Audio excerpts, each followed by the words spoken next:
We got a special guest. All right, what's good, man? We back. It's another episode. Knicks versus everybody. Shout out to everybody on Threads. Today we got a special guest. My boy. It's my brother, man. We've been locked in since nothing but Nick days, and we've been here rocking ever since, man. Shout out. Let him know who you is, man. Oh, you talking about me? Oh, I'm talking about you, sir. You talking about me? People know who I am. I guess in the Mm-hmm. community, it's Evergreen G. I'm back. I guess Let's go. Let's go. took a little hiatus from the social media stuff, but Yes, sir. I'm Yes, sir. still around. I see everybody losing their minds about basketball, so I'm still here. Let's get it. Let's get it. And then my guy right there. The co-host, and I'm a co-host and here co-host the extraordinaire. My man Antoine C. What's good, man? Talk to him, baby. Shut up, man. Definitely loving, the energy. We getting co-host on. So, this is gonna blow up, yo. I feel good about this. Feel good. I feel good. Me too. Y'all know who I am. Do drugs only. Let's go, man. Let's get right into it. So last night, what was the score? Anybody know the score from last night? I believe it was 110 to 99. They didn't Yeah, get under something like that. 100. 110-99. Knicks played the Atlanta Hawks. I'm gonna let y'all get off first, and then I'll come around. But actually, before we get into the Hawks, I wanna just basically chop it up with my man Evergreen for a second. Evergreen, when did your Knick fandom started? When was you a Knick fan, and when did you actually fall in love with this team right here? It's a good question. Uh, I would say officially the '99 season, Okay. but I had been watching for years. But really when I became, I guess I don't know if you want to call it a super fan, but I would say that happened in like '09. Okay. And that was when I ended up leaving. I was already gone out of New York, but I ended up being, joining the military. And you get people from all over the country that, are kind of on one base, and everybody kind of reps their city and talked about their sports team. So at that point, this is '09, so you got to think of what the Knicks were going through during '09. Like, I was the laughing stock of the unit. But as you know, we are some of the most loyal fan bases in sports. So, I had to hold it down, and now look at us now. We just got a cup. That's right. That's So, right. so I'm gonna ask you another question, and then see, you could ask him. You're more than welcome to ask him some questions. Okay. Who is your favorite Knick, and what made him become your favorite Knick of all time?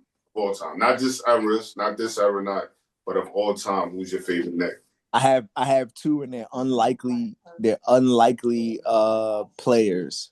Nobody would think, but my two, Tracy McGrady and Steve Francis, because they're my two favorite players, and they just so happen to play for my team.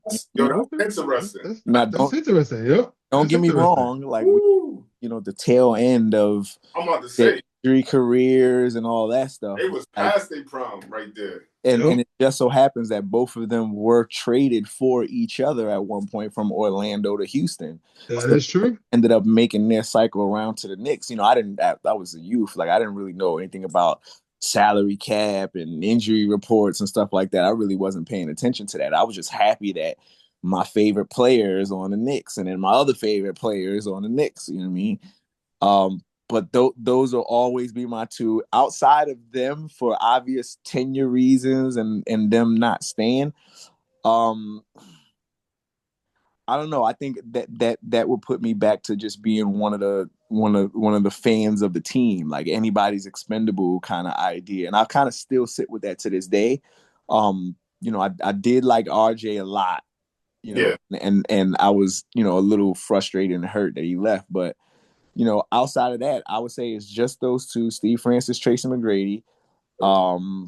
And just whoever the team gets. I think I'm more of a front office guy now, like paying attention to the actual moves Yeah. on the background as opposed to seeing what the players are doing and enjoying them in that respect. But it is what it is. That's good. Okay. So you say you started by like 99. So, do you think the 2019 could we have beaten San Antonio? That's a good question. But we have beaten San Antonio. That was a good question. That was. No, I don't think so. I Yeah, That's a fair, don't fair. think so. that's a fact. Only like how do you stop? They had Timmy and David at that Yeah, point, right? The Yeah, Twin we Towers. have no answers for that. no answer for that. Patrick Ewing was no answer for Tim Duncan. He Yeah, damn sure wasn't an answer for David Robinson. no. So I don't think we come close to. I would go so far as to say we get swept. Mm, true, Okay. true.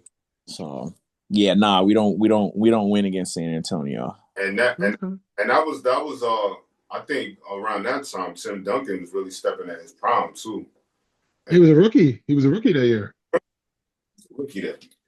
Correct. He was a rookie there. So and he came right away. We knew he was gonna be something like what Wemby is right now to the Spurs. So it's kind of like the same thing, but like kind of different in a sense. Like you know what I'm saying? Yeah, the game was Like different. it's not different. And the game is overall different. But like what they're gonna do for that culture and that franchise, you can see it from a mile away. Like you know what I'm saying? Like even with Wemby, you can see what's about that. Like that's why, like as a Knicks fan, we got to get our ring now because it might be a dynasty. Um, Yeah. because It Yep. not might be a while before we, you know what I mean? We have a shot at it with Wemby, man. Like Wemby he about to own this shit. He about to own this in a minute, bro. and not for nothing. Like with the way they developed Devin Vassell and Stephon Castle, So like that they snuck that in. yeah. Like we were expecting to see something much different with Wemby last season, given Mhm. healthy. But like with the way they just like, you know what? Let me let you sit, and we just gonna work out of these two. Them two are, and then who is it? Dylan Harper on the back end, Yeah, Oh, they got like, him as a that kid, toothpick. he's nasty. He's nasty. and me and my family was paying attention to him. Yeah. He was up here with Rutgers, Going so crazy. it's just seeing what they put together in such a short time, Mhm. and like San Antonio's here. Let's not get it confused. San Antonio's here, so Yeah. you They know. made those statement wins versus OKC solidified them as far as like being a title contender over there in the Western Conference. And I was telling my man Antoine, I think it's going to be Knicks versus the Spurs in the finals. That's just my prediction. If I had to predict any two teams that's going to be in the finals this year, I feel like that's going to be the two teams, and it's going to be a dogfight. It's going to be a dogfight. I Yeah, agree with I'm that. interested in that too. Not going to be a walk in the park for either team, put it like that. So yeah, but so let's talk Knicks, man. Let's get back. Let's bring it back to the Knicks. Um, Okay. last night, man. I'm gonna just save my comments for the end. What did y'all feel and what did y'all see last night? I'm gonna start with you, NC. Like, what Okay. last night, man? What did you see about the? It's it's literally what I said in the last episode. This was a trap game. And if you don't know what a trap game is, this is a team that you should beat hands down, and you let them come back, you let them get that energy. That's exactly what happened last night. It was ugly, shooting ugly, rebounding ugly, passing ugly. I did see some good bright spots, which I did like. Seeing, Haporti gets a couple of rebounds, do some things, a lot of small things, but it was just ugly shooting, ugly rebounding. It shows we need Mitch. And Mm, it's bad to say it like that. We need that rebounding because there's low management. I get it. It's a killer right now. You know what I mean? Where other teams is, they're not having that problem. We're saving our players for the playoffs. We got to get to the playoffs. We still got these monumental wins. We got to put teams away. mm-hmm, That's what happened last night. Atlanta's fighting. They didn't have to have Trey Young. I said, why? They had Dyson. They had Jalen Johnson. They had all those other people that did their job last night. It mm-hmm, wasn't. It was a team effort, and it showed that they were more hungry last night than the Knicks were. And a lot of people are going to sit there and say the Knicks were tired. I don't see the Knicks was tired. They just wasn't getting those hustle points, those rebounds that we needed. that's the points. Yeah. All right, Evergreen. How you feel about last night's game? I feel Yabba Dabba Doo's got to go. Got to go. Don't get me wrong. We was excited. All of us was excited because of his Olympic performance and the dunk on LeBron. And I admit I was one of them. But that man is a defensive liability everywhere on the floor. Like I think there was one point in the third quarter where it was like Dyson scored on him in the paint, and then they went to Porzingis, and Porzingis scored on him in the paint. It was and Johnson scored on him in the paint, and it was all like back to back points. It was hunting him After missed shots after big like long jump shots that got missed. Like those are the ones that kill. Like you get a quick 3-point jumper, it bounces high off the iron. They go and sprint back. You get into a half-court defensive set, and they just throw the ball into the paint. You got one pivot, drop step dribble, and it's a bucket. And the only man down there is Yabba Dabba Doo. Nah, he's got to go. I hate like that. I hate Yabba Dabba. I like that. We're gonna start using that one. Yo, we gotta get Yabba Dabba Doo out of here. Well, I mean, he know his time is ticking here, bro. Like he gotta know that. Like, come on, he had like 20 DMPs before this game. Like he didn't play, well, like maybe a couple spot minutes here, there, 5 minutes here, 2 minutes there. So I think he knew, like, yo, this is my last go round right here. You know what I'm saying? So. And what's bad about him is that he wasn't, if I remember correctly, throughout the beginning, like before the season started, like he wasn't really a cap filler player. Like. No. He was signed with intention to play. Exactly. He was signed with intention to be like, the backup offensive player for OG. Yeah, he was our first free agent signing. Right, that's what I'm saying. Before Clarkson, you know. What I'm saying? They clearly had high hopes for him, but they gave him a 2-year deal. Right. Well, next year I think is a team option. But we gave him essentially a 2-year deal in hopes of him actually, like you said, coming behind a player like OG. Or I knew position wise, him being a center, I knew it wasn't gonna work out. But I was like, okay, maybe like a stretch 4.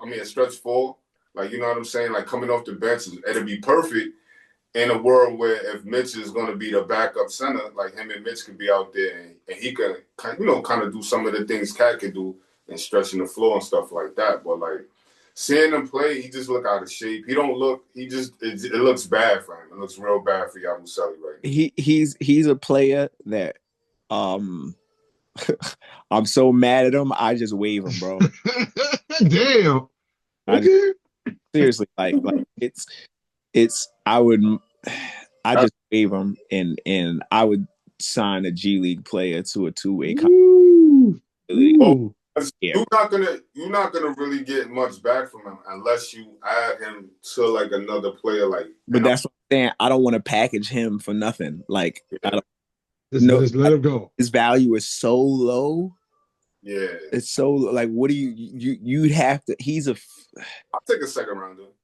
Just to you're not. You think you get a second rounder for? I don't think you get a second round. Not even. No. No, who wants him? So. Who wants him? Think seriously. Think about who wants that guy. No. Nah. What you think about that, NC? I mean, like it's kind of crazy. Like, what did he do in Philly? That's what I'm trying to remember to get that money. He was hooping. He was hooping in Philly. He really was. So he might have to go back to Philly. What? He might have to go back to Philly because it's not working. Like, I don't even see him really go to the post. Like, that's one of the things. Like, I don't like. I can understand he wants to be a stretch. He wants to shoot the threes. He's shooting the corner threes. Perfect. He needs to get in the paint. What I like about Horporty gets in that paint. He misses a lot of bunnies. Don't get me wrong. 2 to 5 feet, he misses a lot of bunnies, but he's in there getting those rebounds. Right. Yabba Dabba Doo basically doesn't get anywhere past the paint. You know what I mean? Because he's trying to shoot a 3. He don't take nobody off the dribble. He don't post up. What you doing? That's a fact. His first step is like he's crippled. Like it is. bad. Yo. He got the ball. He got the ball like free throw line extended and pump faked and went to drive and went nowhere. Like there was no safe fade. He didn't put his shoulder into nobody. It was just like, and he had to dribble and kick back out to Clarkson, who had a horrible game yesterday, if you ask me. Horrible. And that was one of my keys to the game yesterday when we spoke on episode 2. I was like, for me, I want to see Clarkson bounce back because he had a stretch where he was on fire. He was coming off the bench. He was dropping more than 10 points, which is, I feel like if you could drop more than 10 off the bench for us, that's a plus. So I was like, Clarkson is doing this thing on that perspective. But like the game when he fouled out with Cat, I was like, he's looking like the Clarkson experience all over again. It's the up and down, the up and the down. It's the roller coaster. So I'm like, I want to see him come off the bench this game. I mean, versus the Hawks and produce and put up some numbers, and he didn't. So I think that was one of the things that hurt us. I think we all collectively, even though people might say we look tired, but I'm like, we had a day off. So that is true. Why would we look tired and we had a whole full day off? Like, you know what I'm saying? It wasn't like we played on the back. We played Philly the day before, and then we played Atlanta after that. Like we had a full day off. Like, you know what I'm saying? There's no way. Well, you got to think too. It's not necessarily with that energy.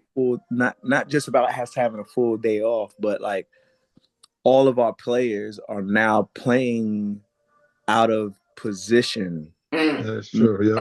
Yeah. Meaning, like, you know, if Cat's giving you 10 and Josh is giving you 8, right? And Mitch is giving you 12 rebounds. You know what I mean? If they're giving you these rebounds, somewhere you have to make that up. So you have unintentionally, you have Clarkson crashing. You have Yabu, who's supposed to be crashing. You have Hawkporty, who's obviously, I think he was the only one that was him, and what's the name was the only 2 that was positive yesterday. You have all of these players that are now forced to crash and play out of position.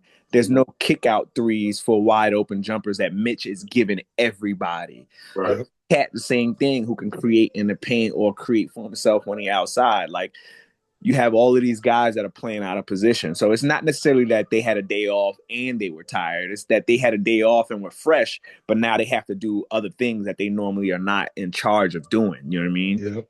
So good investment. I like that. I like how you said it. You know, you straight to the point. You know, that made Karl Anthony Towns' role that much more important. It does. Because yesterday it was glaring. It was glaring yesterday, and I was like,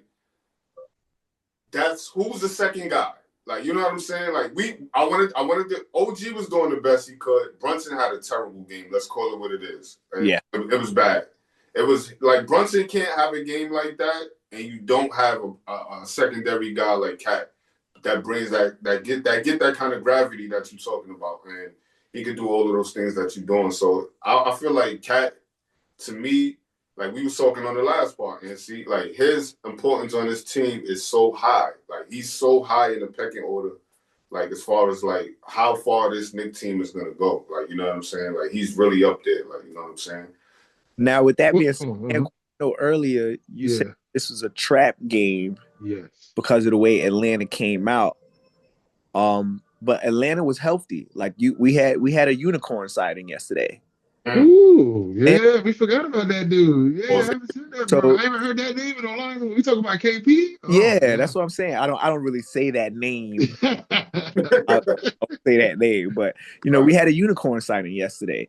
So with that being said, if you look at the last Atlanta game, I think between Brunson and Cat alone, they both together had like 68 points together, right? So you're losing 36 points from that set that we barely won, by the way. Right? So it wasn't so much of a trap game. We had everybody that game except Mitch. Right? We had Cat. We had, you know, OG played his butt off. Was Hart there? Was Hart played? That's pretty sure the injury game. That was he hurt his foot. Right. So and that was what, early in the third, if I remember correctly. Right. That was. So it's not so much of it would be a trap game if we were healthy playing, right? And they decided, let's sit Trae Young out. because he's clearly the eyeball out. He hasn't been playing for the last couple of days. Let's sit him out and let's let these boys run and see what the chemistry look like. Of course, the chemistry is going to look good when everybody on your team is 6'7" and above, and all of y'all can rebound, and our three principal Exactly. rebounders are gone. So I'm not worried about Atlanta at all. The team I'm actually worried about is the Tonight. team we got today in Philly, because they Okay. got something going on over there. We spoke about it. That was my dark horse. I think that was your dark horse too, right? It was. Yeah. Yeah, like that was like that's the team. And I had a conversation with my other guy. He'd be on the show Wednesday, but we had this conversation too. We was like, yo, the way that they bring in, I was telling him, I said the way they bring in Joel and B is brilliant, because they like, yo, Maxey, Edgecombe, go do numbers, go do your thing, yo, and B, this is not your team no more. This is their team. So we gonna bring you along slowly and let those boys run it up, and then we gonna let you heal, not play you too much, let you heal, and have him playoff ready when it's time. And I think that's the plan for them, and it's smart and it's brilliant. You could see the way they playing, that they was playing decent. I'm not gonna say good. They was playing decent without Embiid. So now I think it's a shift over there as far as like who's the guy of the team, and the guy of the team is Maxey, hands down. Like I think the keys got handed over to Maxey, and Okay. I think it's a whole new era over there. And then they backcourt is phenomenal. You got Edgecombe, and then you got Maxey. Then off the bench, you got Jared McCain, and then you got Grimes. Whoa. Careful with the Grimes talk. Nah. Come on. Careful with the Grimes talk. There's a reason he's been on so many teams in such short stints. He's a good defensive. He's a good 3-and-D guy. He's not going to score. He's not going to create his own basketball. He's a good 3-and-D guy. Like he plays defense at best. If he don't do nothing else, and we don't know him for nothing else, his defense is stellar. From what I've been seeing, from what I've been watching. I mean, y'all guys could probably feel a different way, but I think that's a good tandem. Like that's a good 1-2 punch for the subbing section of your team. Yeah. You know what I'm saying? Those is two young guys that can stretch the floor and potentially get better. You know what I'm saying? And my thing is they have proven vets, like proven prior superstar vets in Paul George and Joel Embiid. For what it's worth, the injury report says otherwise. I get every day, but we cannot officially count them out. We can't officially count them out. Now, without them two, without Joel Embiid and Paul George, they look like Toronto last year. Okay. Get up the floor as fast as possible. You know what I mean? They look like that. But with them, they look like they can be a total package, half-court team, fast break team. They look like they have that. They got a couple players, Maxey that can create off of his own, Paul George that can create off his own, and B that can create off his own. Edgecombe that's going to get downhill, McCain that's going to get downhill, presuming he remains healthy this season. Like they look very well rounded, very well balanced. Yeah, you forgetting that they got Kelly Oubre. He's out, but he's a guy that's going to do the dirty work. You know what I'm saying? Dirty work player, and you need a player like him. You know what I'm saying? Like when you get down in the thick of things, you need a player like a Oubre, and he could shoot a three every once in a while. He's not the best 3-point shooter, but he'll hit a shot every once in a while that'll make you like, okay, we got to guard this guy, because if he get hot, he get hot. Right. He's hot against us. Like, oh, he's hot. He's on fire right now. So yeah, they got like I said, they my dark horse team of the East. Like they just like looming right now, and it's scary because you as the season get on and the way they bring in Embiid along, it's right, kind of getting spooky. I wouldn't want to see them in the first round. I would let them. I will be, if I'm the Knicks. I want to see them second round, because those injuries will probably start catching up to those guys. You know, that's true. I say this. I want to see him. Only reason I would say I want to see him in the first round is because I'm out here in South Jersey and all these people are Sixers fans.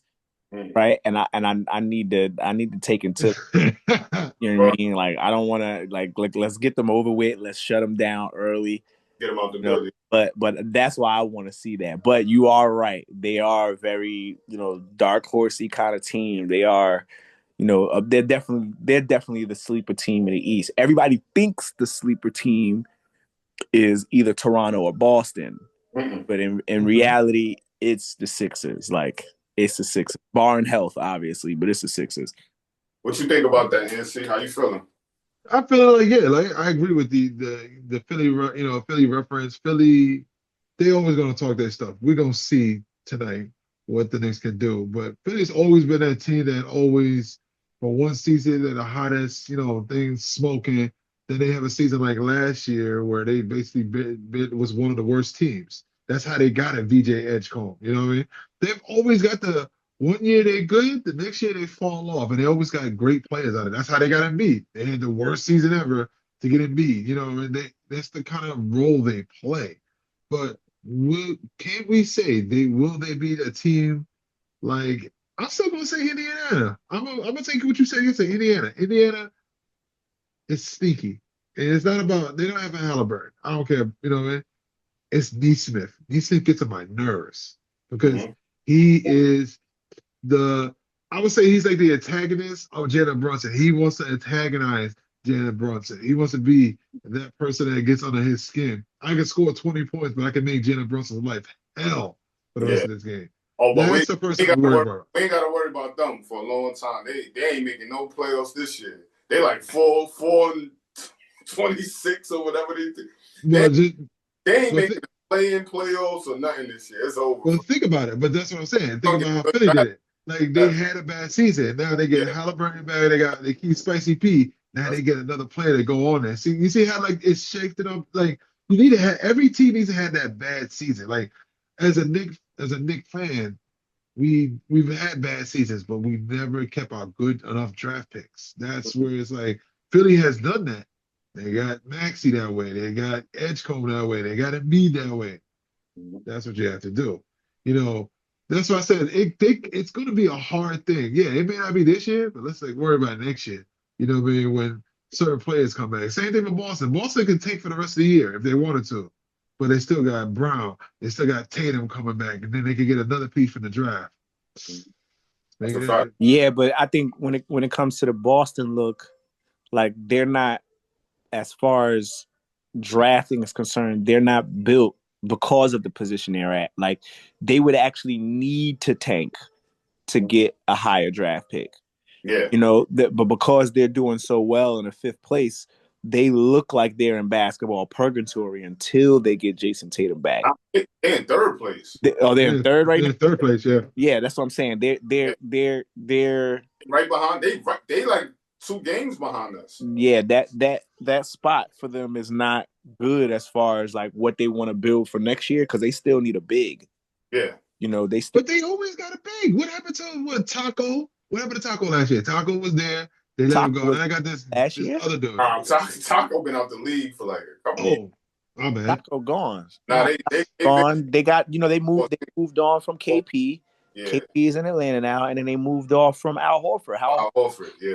That was So they essentially like they did like a little pre-detonation just to see, all right, if this whole Brown thing don't shape up the way we think it will, we are now grounds financially to blow it all up. But because this Brown stuff is working and he's averaging 30 something a game, now it's just all like, all right, well, we'll just stay the course. And this is why they're questioning whether they want to bring Jason Tatum back to let him work. Because if they can get to that spot there and Tatum comes back by playoffs, like they're in contention. No, so what's So about wait, I want to ask a question on this one. So yes, there's been sir. a lot of stuff going on, as you probably see. So our captain, Mr. JB, Jalen Brunson, was Eastern Conference Player of the Month. Mr. Brown said otherwise. Like he was averaging better. Do you Mhm. think the captain is getting the level of he deserves this? Or you think Brown has a point that, you know what I mean? I'm gonna say it like this, JB did more. This, and especially December, for the team to go 10-4, you know what I mean? To be able to win key wins, plus win the cup in the same month. We spoke about that. We spoke about that behind the scenes. Me and Evergreen, we talking about that. I think like what Brown is doing, and I'm gonna give him his props, even though I hate Boston teams. Like I hate this overall Boston teams, all sport, all across the page, right? You know what I'm saying? But like he's doing something phenomenal for that team, and I think with the Tatum injury, now the keys is kind of shifting. It's not give him the keys yet, but it's like, okay, we can give him the keys and we can trade a player like Tatum if it doesn't work out. Like, you know what I'm saying? If Tatum come back and he's an actual shell of himself, and they could probably try to go get some assets for him, and I'm sure that's something that they probably would consider. But like he's just not better than he's not better than Brunson at this present moment to me. Like, you know what I'm saying? I feel like I look at it like this, right? When it's 3 minutes in a game, who do I want to give the ball to? You know what I'm saying? And that's what it comes down to me.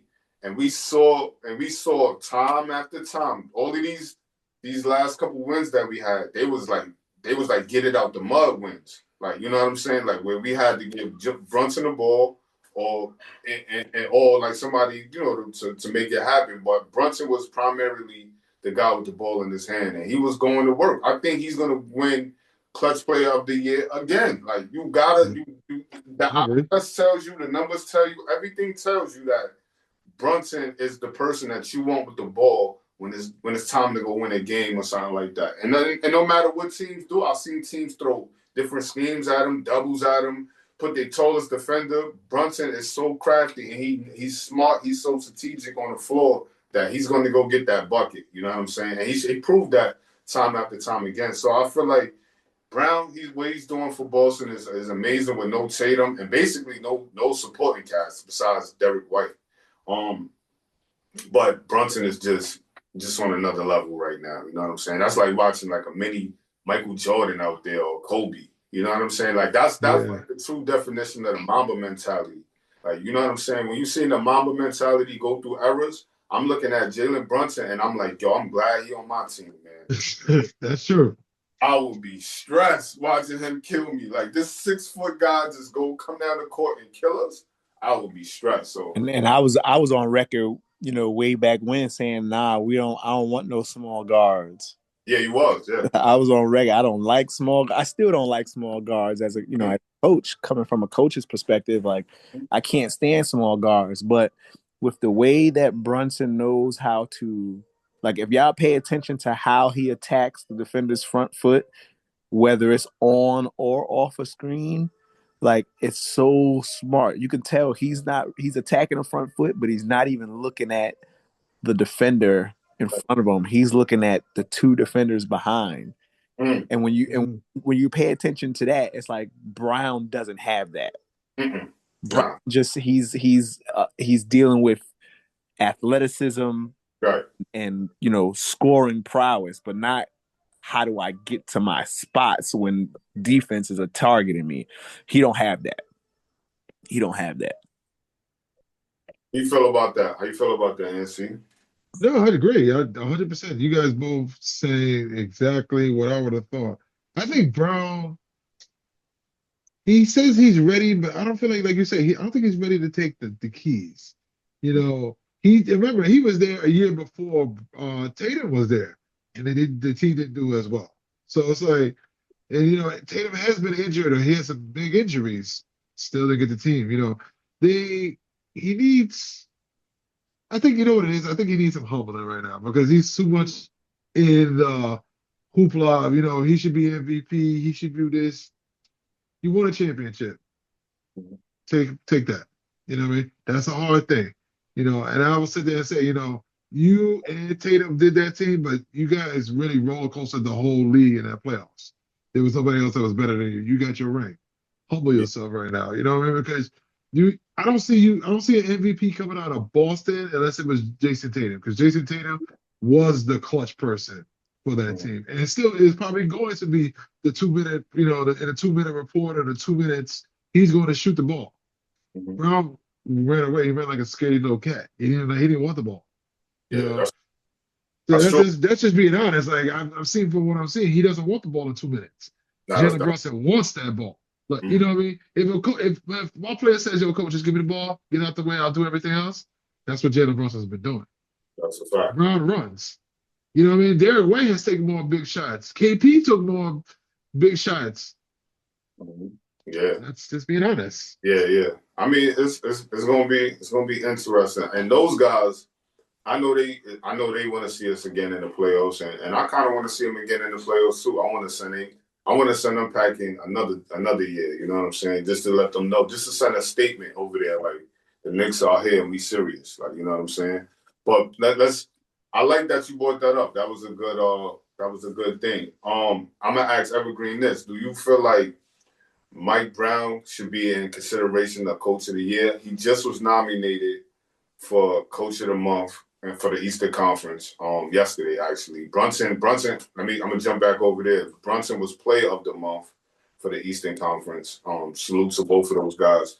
Now, do you think Mike Brown should be Coach of the Year just from your perspective, or you feel like it's more stuff got to do to get to that conversation?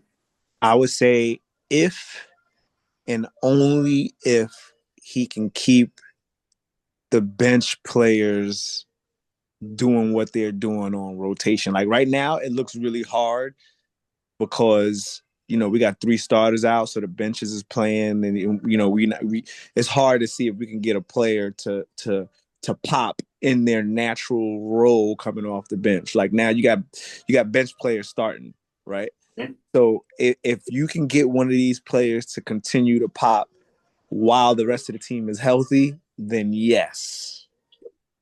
If not, if Mitch goes down and Hawkporty pops, then we can look at what Tibbs did last year and say, like, Mm-hmm. this is something that Mike Brown adjusted. Nobody else saw this. Mike Brown would deserve it. This is, and I've been high on Tyler Kolek since we got him. We've had numerous conversations Me and you back had a then. lot of yeah. Mhm. Tyler Kolek is kind of reemerging, but you got Deuce McBride comes back. So how does that still look for Tyler Kolek, even though now Deuce is taking Josh Hart's minutes, right? So we can still get the team healthy and Kolek pops and Huck Porty pops. You Mhm. know what I mean? And we might be able to see some spot minutes from Jameson. You know what I mean? Like at that point, if we can do that, then yes, Mike Brown is the guy because he was able to extract the skills from these bench players that really turned out to be gems that Tibbs essentially dug back in the dirt. He buried those guys. And like that was one of my knocks on Tibbs. Like I don't have a lot of knocks on. I mean, I do, but I don't want to get into them right now. But like, yo, it's crazy. But that was one of my main things. Like I just wanted to see a homegrown talent from the Knicks pop. That haven't happened in a long time. I Long can't time. think Yep. back. Like I feel like players was on the verge of doing it, but they didn't actually do it. I'm talking about a player that we actually drafted. Like RJ was close. He was close, but he wasn't quite it. Like you know what I'm saying? Quickly, he wasn't quite it. Like it just I could the list goes on. So I want to see one of these guys develop and actually be a star in a role, or potentially one day to turn into a star. And I feel like Exactly. the closest guy I would look at is Kolek, like a Kolek, because me and Evergreen spoke about this. At first, I Mm-hmm. was a non-believer. I'm not gonna lie to you. I was just like, it's not gonna work. Is we need another point, right? We've been having phone calls. We talk a lot. We talk a lot on the phone, and I'm like, yo, we need another point guard. We need somebody else that's gonna come behind Brunson and really command the ship. And we was talking about all different names, CP3. We talking about this person, that person, and then mind you, Kolek finally got the burn when Deuce got hurt, and now we seeing what he could produce, and he's really looking good. He's looking like he's a straight A student in a Brunson school. You know what I'm saying? Like he really learned off of Mm-hmm. Brunson. You watching the footwork, you could tell like he really models somewhat of his game off of Brunson, but he got his own splash about him. You know what I'm saying? He's a guy that can pop. My dark horse person that can pop under Mike Brown will be KMJ, Kevin McCullough Jr. I think he could be a baby Josh Hart. I'm loving what that guy could do, and I just think he needs to just develop a shot. You know what I'm saying? Yeah, he Like, does. got to get a consistent 3-point shot, and bro, he's So, hustling. I'm watching him. I'm watching him make like game winning plays. Like, you know what I'm saying? Like in the minutes that he has, so he could pop. You know, Muhammad Diawara, he can pop. who won't be? There, he's Pop. there. He's there right. Okay, let me take that back. He's there right now, bro. Mo is my guy. Mo is my guy. Mo, who you think, bro? NC, who you rolling with? Out of our young core, I'm a firm believer of Kolek because I like the grit. You know what I mean? Like he got that New York toughness. You know what I mean? And look, when he told Yaba, dunk the damn ball, and it Yeah, showed on the TV, that's when he got my respect because ain't nobody ever really said that to somebody. Like you 2 feet for the basket, dunk the damn ball. Don't kick it back out, dunk it. yeah. You know, and you know what the funniest thing is? I'm gonna what I saw yesterday on NBA TV, right? Joe Masula, and I messed his name up from Boston, told that to one of his rookies. He's saying, I wanted you to bang it on somebody. He took a quick timeout to say, I need you to dunk the ball. That's what we need. You know what I mean? And the funniest thing I is would do. they came from Coley to tell you, like, you know, this is what I like. Now, Mo's been on an average, he's been in his own stratosphere. Mm, Mo played it. Mo's minutes last night was the best positive minutes I saw yesterday. Why? He hustled. yeah. If he made a mistake, he ran back. He didn't take a Like, sweet jog. He did his thing. You know what I mean? That time when he took that nice layup, Mo was moving. yeah, that's a fact. I don't think he played that much. Did he play last night? He Like, played the fourth quarter. He played a little bit played in the like fourth quarter. 5 minutes here and there. He didn't really. I don't know for whatever reason. I But thought he played a little, especially with those tall guys out there, like a guy like but Mo. remember, in the fourth quarter, we was down 24. The Yeah, bench, Kolek, Mo, Haporti, all of them got it to 11 before yeah, the starters came back into the game. That yeah, was the bright side because I was almost like, yo, I'm turn this game off because it's like it's over. But then they said they making a run. Okay, OG's on there making a run. Like, okay, that's what we thought was gonna happen. It was just a little bit too late to be able to make the full comeback, but they were doing it. So the bench, Kolek, McCullers, he got hit yesterday. And the right. thing about it is, it was hard for him to really bounce back because they didn't stop a combo, which I didn't know he was that good of a 3-point shooter for a center. Because the way he was shooting, it almost took me back to the Spurs game with Champagne. It was just too open. So it's like I want him to be I want him to be an OG defensive. I don't think the shot's gonna come. But be OG. Get those 50-50 balls. Get your hand out there. Get their rebounds. Kick it out. Because he made a pass yesterday that was a dime. KMJ made a dime to somebody. I was like, okay. You know, that's what I want to see because he's going to learn how to play the shooting forward, the wing position. We got to teach him a little bit more, but he's got the right person to teach him. That's a fact. Yo, so I'm gonna go with my question to my guy Evergreen. So, what move you think the Knicks need to make at this present moment, or off-season move? So I'm gonna name about 4 players, and you can throw a player in there if you feel like if it's somebody I didn't mention. So, do you think we should go get Giannis Antetokounmpo? No, wait. Let me go. Let me throw the names out there. Okay. Giannis Antetokounmpo, Sadiq Bey, um, let's just say Chris Paul. Let's just throw Chris Paul in the conversation. And who we brought up the last time, NC? We talked about Dante. Oh, Dio. Now, out of those 4 players, what move is? We don't even got to be realistic here because we know a lot of salary is gonna have to go into shit like that. But like, what one of those players will make this Knicks team better right now at this current moment? For the sake of keeping the core, I would say Sadiq Bey. I've always liked Sadiq Bey. I actually wanted Sadiq Bey, either Sadiq Bey or Devin Vassell over Obi Toppin when on that draft year. I really like Sadiq Bey. But I think Sadiq Bey, he kind of showed us what he was capable of doing when he was with Houston, I think. I think he had a short stint at Houston. Yeah. I like Sadiq Bey. I don't like the Giannis idea at all, just because it theoretically it guts the team. But I think a player that is worth looking into, barring we get rid of Yabba Dabba Doo, is Jeremy Sochan. I've always liked him.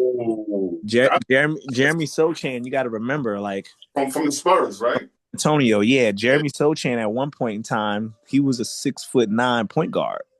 Right. That is true. 6'8", 6'9" point guard. So we know he has at least the IQ to control a floor.